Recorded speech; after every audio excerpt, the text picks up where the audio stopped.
다음은 럼바우의 객체지형 분석 기법에 대한 이야기입니다.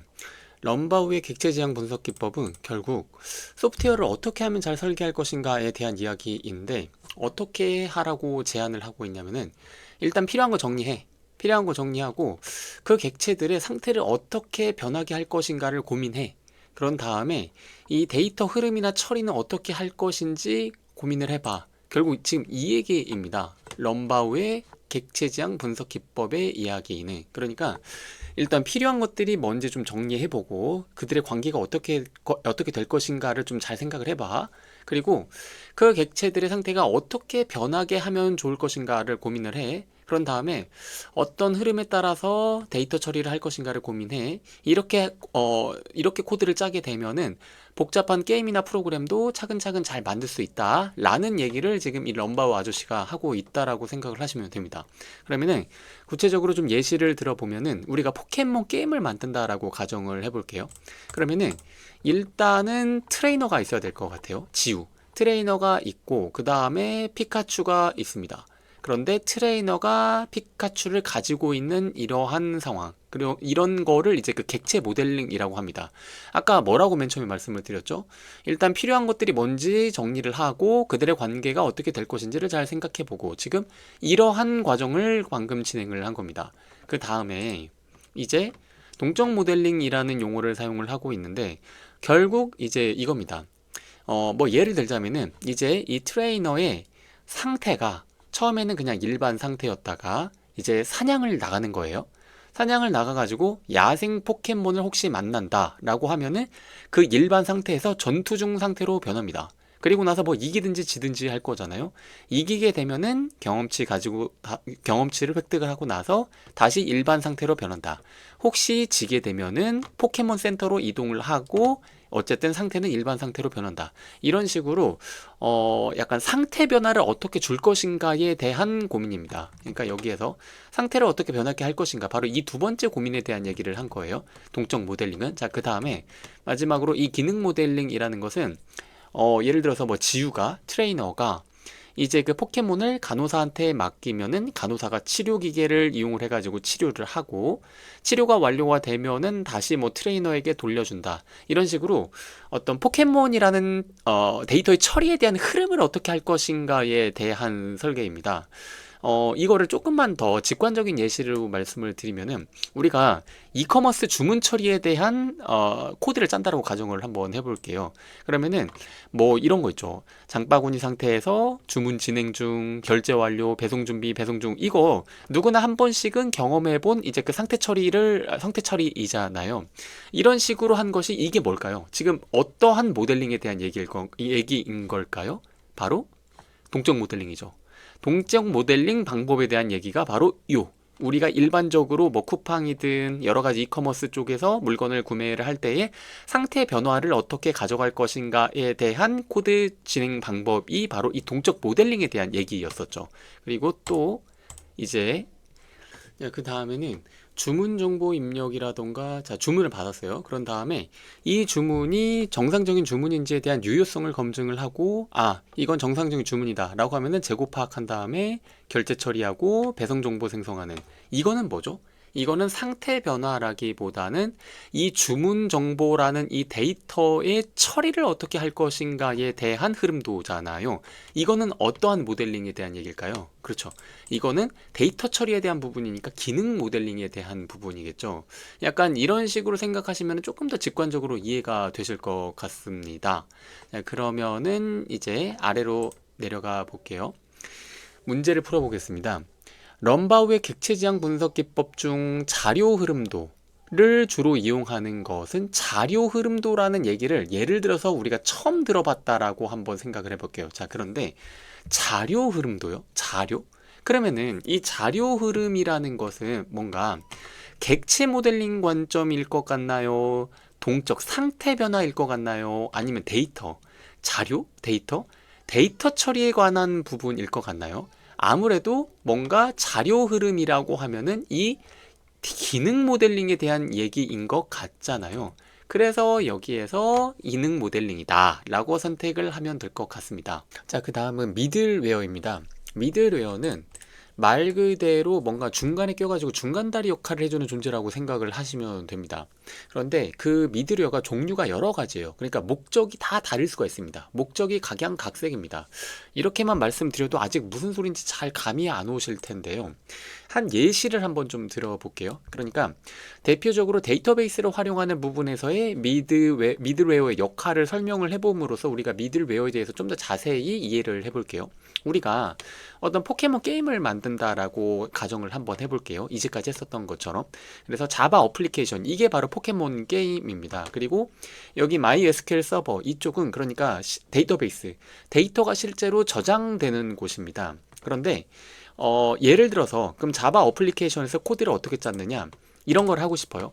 어떤 그 포켓몬의 타입을 설정하고 싶어요. 그리고 이름을 피카츄로 설정을 하고 싶어요. 그래가지고 자바에서 이렇게 코드를 짰습니다. 뭐 이 코드가 뭔지를 이해하자는 것이 전혀 아닙니다. 그냥 자바 코드로 이렇게 코드를 짜게 되면은 데이터베이스로 이제 그 포켓몬의 타입이 전기, 그리고 이제 그 포켓몬의 이름은 이제 피카츄로 설정이 돼가지고 데이터베이스로 들어가는 코드이구나 정도로만 그냥 납득하고 넘어가시면 됩니다. 그냥 전체적인 느낌만 이해하시면 돼요. 그러니까 자바 코드에서 끝나는 겁니다. 물론 어느 정도의 이제 그 SQL, 이제 데이터베이스를 활용할 수 있는 이 SQL 문법을 알기는 해야 되는데, 여튼 어떤 개발자가 포켓몬 게임을 만들 때에 이제 그 데이터베이스 서버에다가 어떤 값을 저장해 주기 위해서 필요한 코드는 그냥 이거면 됩니다. 근데 사실은 이게 중간에 요게 역할을 하고 있었다라는 거예요. 바로 여기에서 JDBC 드라이버라는 요 아이가 미들웨어거든요. 이게 어떤 역할을 하고 있었었는데 이게 무슨 역할을 하고 있었던 거지? 라는 거에 대해서 감이 잘 안 오시잖아요. 그래서 이게 어떤 역할을 하고 있었는지에 대한 것을 조금 더 감을 잡아 보시려면은 요 드라이버가 없었을 때에 어떤 일이 벌어지는지, 내가 어떤 코드를 짜야 되는지를 보시게 되면은 좀 더 명확하게 아실 수가 있으신데, 이런 겁니다. 만약 중간에 JDBC 드라이버, 그러니까 미들웨어가 없었다라고 하면은 이런 짓을 하셔야 돼요. 일단은 데이터베이스의 값을 저장을 할 수 있게끔 어떤 프로토콜, 그러니까 어떤 규격에 맞는 통신을 하기 위해서 이런 형식으로다가 명령을 날려주세요 하는 규격에 맞는 이제 그 데이터 정보를 작성을 하고요.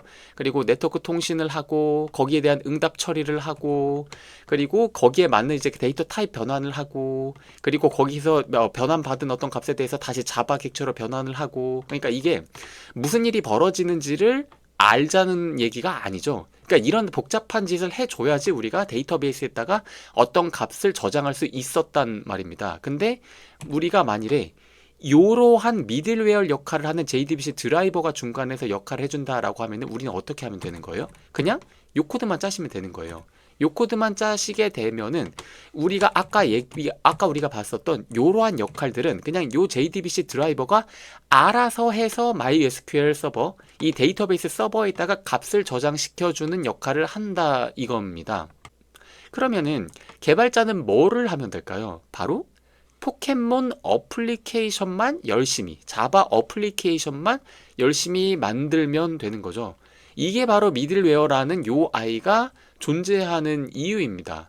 여기에서 지금 요 데이터베이스 관련해 가지고의 이제 미들웨어에서 역할만 좀 설명을 드렸었는데, 나머지도 다 마찬가지입니다. 그러니까 뭐 메시지를 잘 처리해주는 뭐 MOM이라던가 뭐 트랜잭션을 잘 처리해주는 뭐 TP 모니터라던가 이런 것들도 결국 다 컨셉은 똑같아요. 결국 이 미들웨어의 역할은 너는 네 아이디어를 구현하기 위한 이 어플리케이션이나 열심히 만들어, 포켓몬 게임이나 열심히 만들어, 그 어플리케이션을 만들기 위해서 필요한 다른 쪽과의 연결 및 처리는 이제 그 나 미들웨어가 알아서 내가 조용히 뒤에서 네가 알지도 못하게 뒤에서 조용히 알아서 처리해 줄 테니까 너는 네 어플리케이션이나 열심히 만들어 라는 역할을 요 미들웨어가 하고 있었던 것입니다. 자, 그럼 문제를 한번 보겠습니다. 분산 시스템에서의 미들웨어와 관련한 설명으로 틀린 것은 1번, 분산 시스템에서 다양한 부분을 관리하고 통신하며 데이터를 교환하게 해주는 소프트웨어로 볼 수 있다. 어때요? 그러니까 제가 일부러 문제에서 나오는 부분인 이 분산 시스템의 미들웨어에 대해서는 일부러 설명을 하지를 않았거든요. 일부러 데이터베이스를 가져와 가지고 설명을 했는데, 그 데이터베이스 미들웨어에 대한 부분에 대한 설명으로 그 감으로 이 문제를 한번 봐보세요. 뭐 약간 그런 느낌 있지 않았어요? 뭔가 미들웨어가 데이터베이스랑 뭐 통신하는 부분도 알아서 해줬고, 그러니까 통신을 왜 하겠어요? 데이터를 써넣고 읽고 하는 목적이 있을 거잖아요. 그게 통신을 하는 목적일 거잖아요. 그러니까 뭐 당연히 데이터 교환도 뭐 그럴듯해 보이죠. 그러니까 뭐 관리하고 통신하고 데이터를 교환해주게 해는 소프트웨어로 볼 수 있다. 맞을 것 같죠? 이게 미들웨어가 해야 되는 역할인 것 같죠? 네, 그럼 2번. 위치 투명성을 제공한다. 자, 위치 투명성이라는 이 용어가 뭘 의미할까요? 이거는 미들웨어의 특징인데, 그러니까 이렇게 생각을 한번 해보세요. 파일이 어디에 있든지 간에 서버가 어느 위치에 있든지 간에 너는 그 경로 몰라도 돼. 아무 상관없어. 왜냐? 나 미들웨어가 알아서 처리해 줄 테니까. 이게 약간 미들웨어가 하는 역할 컨셉인 것 같잖아요. 그렇기 때문에 그게 바로 위치 투명성에 대한 얘기거든요. 어느 위치에 있든 어느 서버가 어느 위치에 있든 파일이 어느 위치에 있든 넌 몰라도 돼. 그냥 믿을래요. 내가 알아서 처리한다. 넌 어플리케이션을 만들어. 이런 느낌의 위치 투명성. 그러니까 2번도 맞는 얘기인 것 같죠. 이것도 미들웨어가 해줘야 되는 역할인 것 같으니까요. 자, 그 다음에 3번. 분산 시스템의 여러 컴포넌트가 요구하는 재사용 가능한 서비스의 구현을 제공한다. 재사용 가능한 서비스 구현을 제공한다? 재사용이 뭐죠? 그러니까 결국 A 프로젝트에서 썼던 코드, 다른 B 프로젝트에서도 간단히 또 쓸 수 있나요? 약간 수정해서라도, 조금 뭐 수정해서라도 다시 쓸 수 있나요? 네, 쓸 수 있습니다. 라고 하면은 그게 바로 재사용이 가능하다. 라고 볼 수 있는 부분이잖아요. 어때요? 그러니까 우리가 예를 들어서 어떤 데이터베이스의 캐릭터의 특성을 저장할 때 우리가 앞서 예시에서 봤었던 것처럼 사용한 그러한 미들웨어가 있는데, 어떠한 캐릭터의 특성을 저장하는 미들웨어가 있었는데 무슨 뭐 포켓몬 게임을 만들든 무슨 뭐 다른 종류의 RPG 게임을 만들든 어떤 값을 저장하는 데 있어서 그 해당 미들웨어를 그냥 약간만 수정을 하든 아니면 그대로 갖다 써가지고 비슷하게 데이터베이스에다가 값을 써 넣는 행위를 할 수 있을 것 같잖아요. 그리고 그게 바로 재사용입니다. 그러니까 그것도 왠지 미들웨어에서 가능한 서비스인 것 같죠. 그 다음에 마지막 4번. 애플리케이션과 사용자 사이에서만 분산 서비스를 제공한다. 이거 맞을까요? 자, 우리가 데이터베이스 관점에서 미들웨어를 봤을 때만 생각을 해보더라도 우리가 어디에서 무슨 일이 있었던 거죠? 뭔가 그 포켓몬 서비스를 만들 때에도, 포켓몬 게임을 만들 때에도 자바 어플리케이션에서 데이터베이스 서버 간의 관계에 있어서 중간에 미들웨어가 어떤 역할을 했잖아요. 거기에서부터 뭔가 이거는 답이 아니라는 것을 명확히 알 수가 있죠. 어플리케이션과 그 데이터베이스 서버 사이에서도 어떤 서비스를 미들웨어에서 제공을 해줬죠. 그러니까 뭔가 어플리케이션과 사용자 사이에서만 서비스를 제공하는 것은 아니죠. 그래서 이거 4번이 좀 아니다라고 볼 수가 있을 것 같습니다. 자, 다음은 소프트웨어 설계에서의 반복적인 문제 해결 방법에 대한 이야기입니다. 문제는 소프트웨어 설계에서 자주 발생하는 문제에 대한 일반적이고 반복적인 해결 방법을 무엇이라고 하는가? 이거는 보기를 바로 좀 봐볼게요. 1번 모듈 분해. 자, 모듈 분해라는 것이 뭐죠? 그러니까 모듈 분해라는 것은 뭐냐면은 큰 시스템을, 요렇게 큰 시스템을, 포켓몬 게임이라는 큰 시스템을 뭐 수정, 유지 보수 관리하기 편하게 작고 쉬운 모듈들로 나누어서 설계하는 기법입니다. 그러니까 간단하게 말씀드리면은 전체 코드를 기능별로 구분하여서 독립적인 단위로 묶어가지고 독립적인 단위로 구분해가지고 그거를 이제 그 독립적인 단위를 이제 그 모듈이라고 부르거든요. 모듈 단위로 이제 설계하는 거를 이제 그 모듈 분해라고 합니다. 이거는 약간 기능별로 코드를 묶어놨다라고 생각을 하시면 좋을 것 같아요. 이것을 모듈 분해라고 합니다. 자, 그럼 디자인 패턴. 이 디자인 패턴은 예전에 한번 설명을 드렸었는데, 자, 디자인 패턴이 뭐죠? 그러니까 이런 거잖아요. 네가 코딩을 할 때에 흔히 이런 부분을 구현을 해야 될 걸, 이런 문제 봉착을 하게 될 걸, 그러한 특정 목적을 달성하기 위해서 이제 그 효율적이고 검증된 어떤 코드 설계 방법들이 있는데, 그러한 패턴들을 구분해 놓은 것. 네, 그러니까 이런 상황에서는 이런 패턴으로 코딩해라. 저런 상황에서는 저런 패턴으로 코딩해라. 이런 거를 정리해 놓은 것이 이제 그 디자인 패턴이라는 것이잖아요. 그러니까 뭐 예전에 말씀드렸던 거 좀 기억나실지 모르겠는데, 뭐 생성 패턴, 뭐 물량 만드는 거, 그리고 행위 패턴, 그냥 막 걷기로 이동하다가 갑자기 뭐 달리기로 바꾸고 달리기로 이동하는 행위 패턴, 그리고 구조 패턴. 구조 패턴은 뭐 이런 거였잖아요. 뭐 일반 검 만드는 클래스에서 뭐 다른 클래스 하나 더 만들어 가지고 강화 기능을 추가시켜 가지고 뭔가 이 기능을 확장시키는 역할을 한 어떤 클래스를 하나 만드는 거. 뭐 이런 것들이 구조 패턴 이런 거였잖아요. 그러니까 이렇게 흔하게 구현 필요한 부분에 대한 코딩 패턴에 대한 부분을 한 3개 정도의 카테고리로 정리해 놓은 것. 3개의 카테고리가 뭐였었죠? 생성 패턴, 행위 패턴, 구조 패턴. 이렇게 크게 3개의 카테고리로 구분 정리해 놓은 것. 이게 바로 디자인 패턴이었습니다. 그러면, 자, 지금 여기서 문제가 뭐냐면요.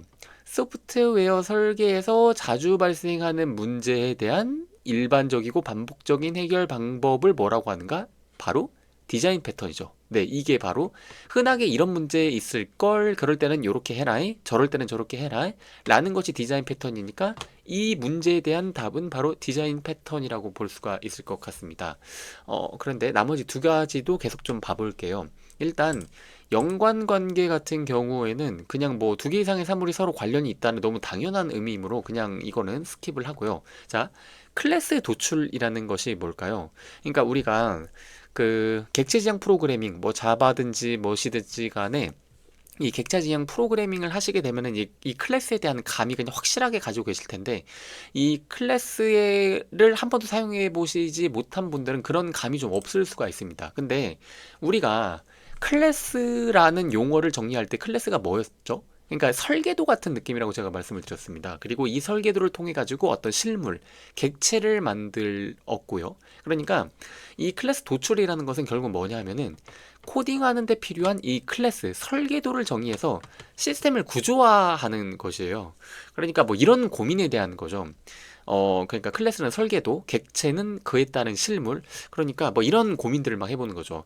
어떤 실물이, 어떤 객체가 필요할까?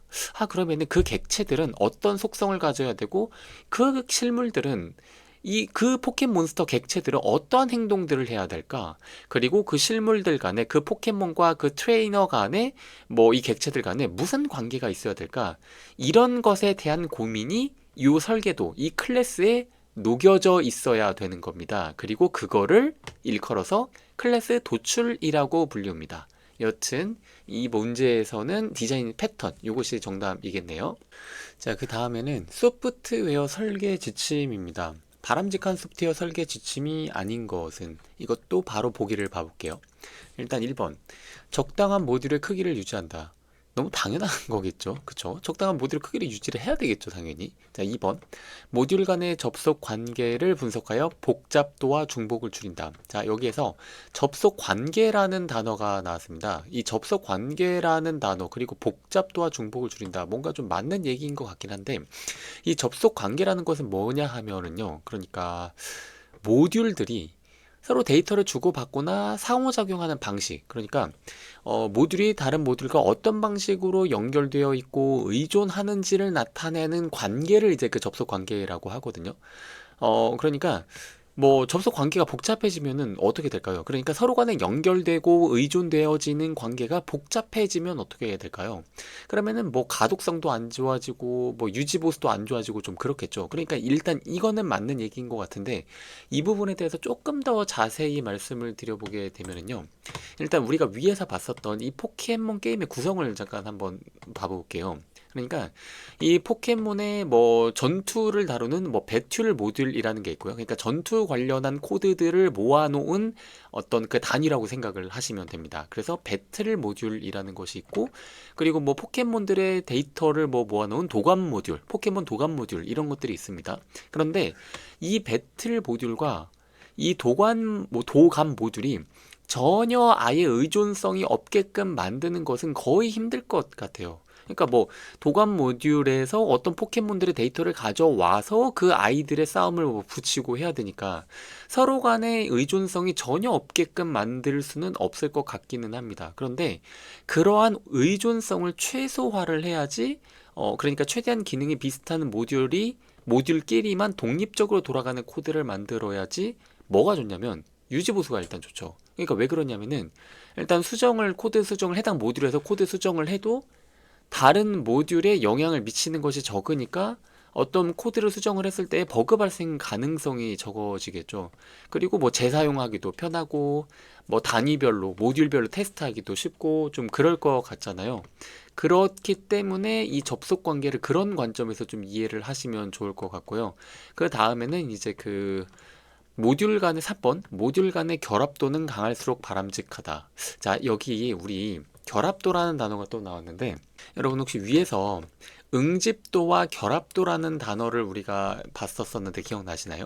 자, 응집도는 뭐였었냐면은 최대한 비슷한 코드끼리 한 곳에 잘 모아놨냐?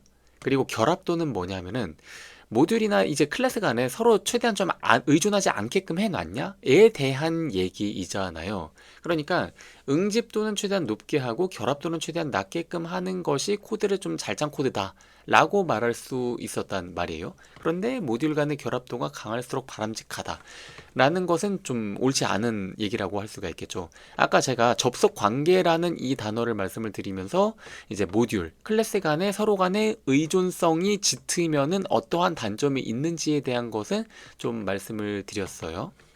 자, 그 다음 마지막 4번은 모듈 간의 효과적인 제어를 위해 설계에서 계층적 자료 조직이 제시되어야 된다. 자, 여기에서 계층적 자료 조직이라는 단어가 나왔는데, 이것도 약간 이 응집도와 결합도, 그러니까 응집도는 높게, 비슷한 놈들끼리 최대한 묶어놔라, 그리고 결합도는 낮게, 야, 서로 간의 의존을 좀 최소화해라, 라는 것과 조금은 비슷한 의미로 받아들여질 수도 있는데, 약간 다른 점이 뭐냐면은, 말 그대로 계층적, 레이어, 그러니까 상위 계층, 하위 계층에 대한 얘기가 조금 이제 여기에는 녹아져 있습니다. 그러니까 무슨 말이냐면은 이 모듈 간의 효과적인 좀 제어를 하기 위해서는 계층적 자료 조직이 제시되어야 된다라는 것은 모듈을 계층화 해가지고 각 계층이 이제 특정 역할을 담당하고, 그러니까 응집도가 좀 높아야 되고, 그리고 서로의 의존성을 좀 최소화해야 된다라는, 그리고 결합도를 낮게 해야 된다, 이 얘기이기는 한데, 여기서 좀 이 예시를 하나 드리면 조금 더 이해가 쉬우실 것 같은데, 우리가 햄버거 주문을 처리하는 어떤 소프트웨어를 만든다라고 가정을 해볼게요. 그러면은 일단은 우리가 햄버거 주문을 받아야 되겠죠. 그러면은 햄버거 주문을 받는 부분, 그쪽을 핸들링하는 코드를 작성을 했습니다. 그 부분에 대한 계층에 대한 코드를 작성을 했습니다. 자, 그러면은 주문을 받았으니까 그 주문 받은 것을 이제 조리를 하는 이 소프트웨어 쪽으로 뭔가 넘겨준단 말이에요. 그래서 이 조리하는 쪽의 소프트웨어를 작성을 하는데, 자, 이거를 보면은 계층적으로 일단 나눠가지고 각자 역할을 나눠놨습니다. 이쪽은 주문 받는 쪽, 이쪽은 조리하는 쪽, 이렇게 나눠놨단 말이에요. 그런데 여기서 하나 좀 생각을 해야 되는 게, 이게 단순히 응집도 비슷한 놈들끼리 좀 이렇게 묶어놨다 라는 것과 조금 이제 한 가지 개념이 더 추가된 게 뭐냐 하면은요, 요 아이는 상위 계층이고 조리 계층보다 이 주문 계층이 상위 개념이기 때문에 조리 계층은 주문에 의존적이지만 주문은 조리에 의존적이지 않기 때문에 이런 개념이 있습니다.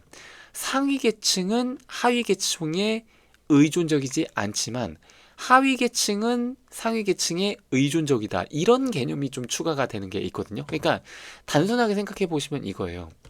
일단 주문이 뭔가에 따라서 당연히 무엇을 조리할 것인가가 결정이 되잖아요. 그러니까 이 하위 계층은 당연히 이 상위 계층에서 흘러 들어오는 값이 무엇인가에 따라서 바뀌니까 의존적이게 됩니다. 그런데 요 조리 쪽에서 무슨 일이 있던지 간에 앞으로 내가 무슨 주문을 받는 것인가가 뭐가 의존적으로 처리되는 부분이 있나요? 없죠. 그렇기 때문에 상위 계층은 전혀 하위 계층의 영향을 받지 않는, 즉 의존적이지 않지만 하위 계층은 상위 계층에 좀 의존적이다. 이러한 개념 하나는 좀 추가되는 부분이 있습니다. 그런데 여튼 이거는 모듈을 좀 이렇게 계층적으로 좀 나눠서 각자의 역할을 좀 나눠서 코딩을 해가지고 각자가 좀 특정 역할을 담당해서 서로의 의존성을 좀 최소화하도록 설계해야 된다라는 것이 지금 이 계층적 자료 조직의 의미이기는 합니다. 여튼 그래서 이 4번도 맞는 얘기예요. 그러니까 정답은 요거겠죠. 모듈 간의 결합도는 강할수록 바람직한 것이 아니라 응집도는 높고 결합도는 낮아야 바람직합니다. 즉 결합도는 낮아야지 바람직합니다. 자, 다음은 요구사항 모델링입니다. 다음 중 요구사항 모델링에 활용되지 않는 것은, 일단 보기를 보시게 되면은 요렇게 되어 있는데, 자, 애자일 방법이 뭐였었죠? 애자일 방법이라는 것은 결국 뭐 이런 느낌이었잖아요. 무조건 계획대로 하는 것이 아니라 상황 봐서 그때그때 대응하면서 적절한 상황에 맞게 개발할게, 약간 이런 느낌이잖아요. 그러니까 대치되는 개념은 폭포수 모델이죠. 폭포수 모델은 순차적으로 단계적으로 이제 그 계획대로 개발하는 전통적인 방법이고, 근데 애자일은 약간 좀 유연하고 좀 반복적이게 개발하는 방법이죠. 그러면은 뭐 이거는 요구사항 모델링에 활용되는 방법 중에 하나겠죠. 애자일 방법은. 그 다음에 유스케이스 다이어그램 같은 경우에는 약간 요런 느낌입니다. 지금 우리가 도서관 시스템을 개발하는 소프트웨어를 만든다라고 가정을 한번 해볼게요. 그러니까 이런 거죠. 누가 무엇을 할 수 있는지를 그림으로 한번 쫙 그려보는 겁니다. 그러니까 여기에서 뭐 액터라고 하면은 이 시스템을 사용하는 사람, 또는 이제 그 다른 시스템을 이렇게 액터라고 놓고요. 그리고 유스케이스는 지금 만들고자 하는 시스템에서, 지금 우리가 도서관 시스템을 만들려고 하고 있는데 도서관 시스템에서 할 수 있는 일들을 싹 다 목록들을 정리를 해 놓는 거죠. 그리고 뭐 관계선이라 하면 뭐 그거 연결시켜 놓은 거고요. 그 다음에 이게 이제 유스케이스 다이어그램입니다. 그러니까 이것도 요구사항 모델링에서 활용되는 방법 중에 하나이고요. 그 다음에 이제 그 시퀀스 다이어그램 같은 경우에는 약간 요런 느낌입니다.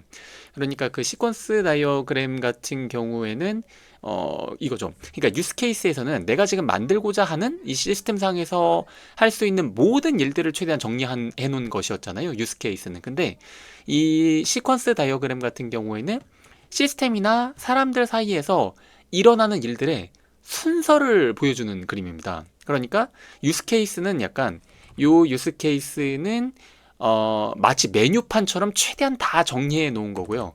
그리고 시퀀스 다이어그램 같은 경우에는 그 일 중에서 하나 또는 여러 개를 선택을 해가지고 그 일이 순서대로 어떤 식으로 시스템상에서 흘러가고 처리되는지, 즉 어떻게 진행이 되는지, 단계별로 어떻게 진행이 되는지를 그려봄으로써 소프트웨어를 설계하는 거를 시퀀스 다이어그램이라고 합니다.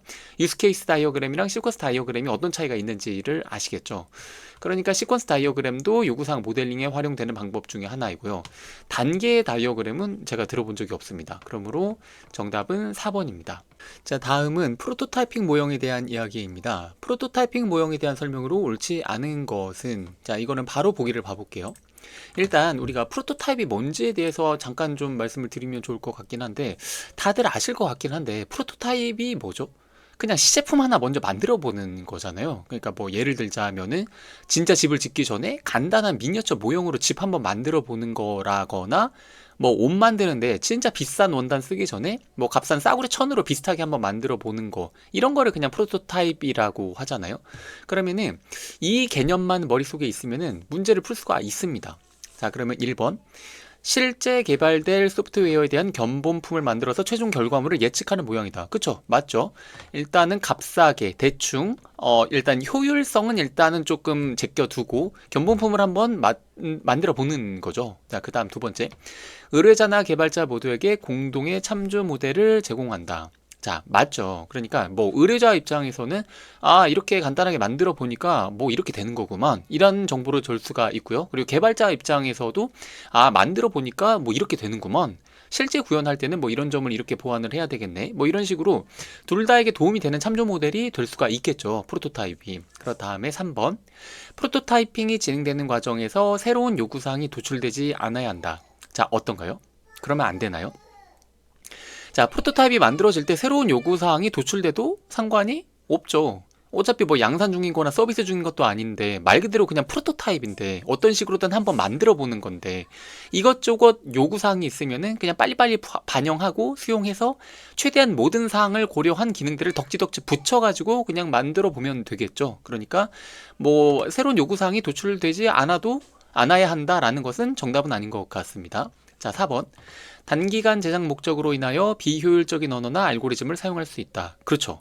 그러니까 아까 위에서도 잠깐 말씀드렸지만 프로토타입에서는 아주 막 생산성을 아직은 고려할 필요가 없습니다. 이거는 나중 문제인 거고, 지금 현재 뭐 서비스 하고 있는 것도 아니고, 지금 이 프로토타입으로 당장 서비스 할 것도 아니고요.